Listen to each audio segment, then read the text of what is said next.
stress. Short fuse where you ruin relationships with others, stress. Yeah.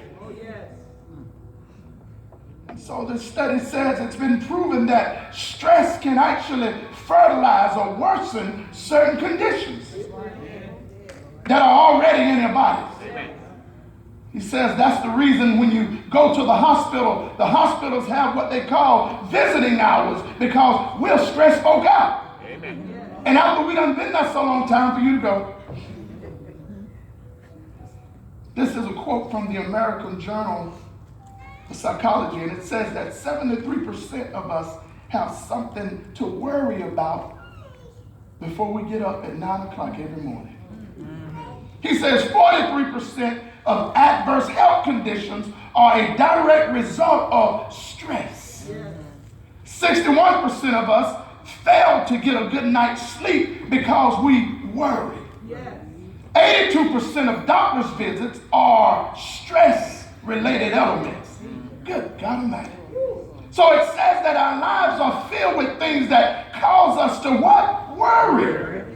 That cause us stress. Says that we have become self-sufficient. We no longer really trust in God. Amen. And sometimes I ask myself, how did we get here? Sometimes I ask myself, how did I get in this place where I am? How did I get here? I watch my children, how they get up every day, especially that son of mine. Open the fridge. He ain't worried about whether food in there or not. He knows it's going to be in there. They get up every day and they're excited about life. Get in the car and they don't worry about insurance or maintenance.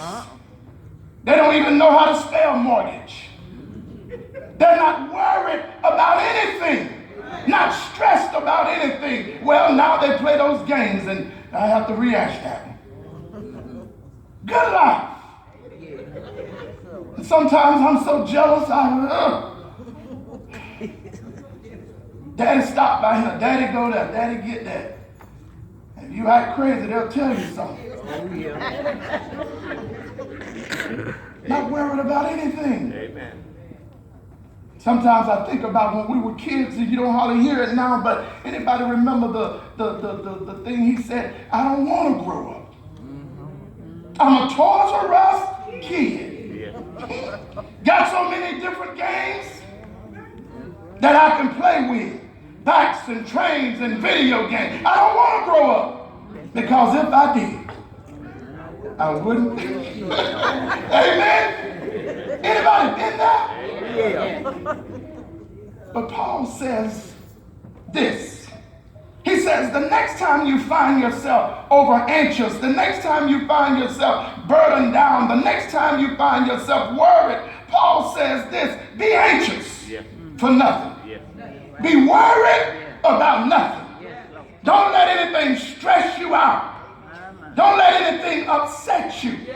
And if you read and study, this word nothing is translated no one. And so in so many words, he says, stop letting folk kill you. Amen.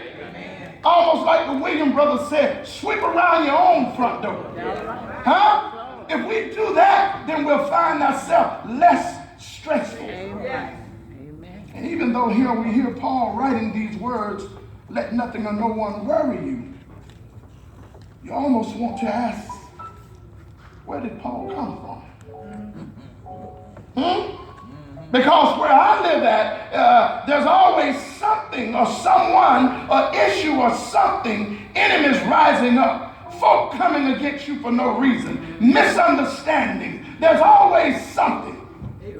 And yet Paul, here he says, be anxious for nothing. Amen. The heart of what Paul is saying is this. There's something wrong with a Christian that says they trust God, but they're worried about everything. And he's saying there's something wrong with us when we react to everything that comes against us. There ought to be some times when we say, let go and let God. There ought to be some times when we say, I've been put out to be picked on, and so I'm standing in the presence of this, but I know God got me. There ought to be some times that we say, if God brought me to this, I believe he's going to take me through. And guess what? There's better on the other side of through. And so Paul says, when life has you in that place where you say, I'm done, whenever life puts you in a place where you just cannot understand, he says, there's three things you can do. First, he says, be anxious for nothing, but in everything by prayer. The first thing he says is pray. Reason that's so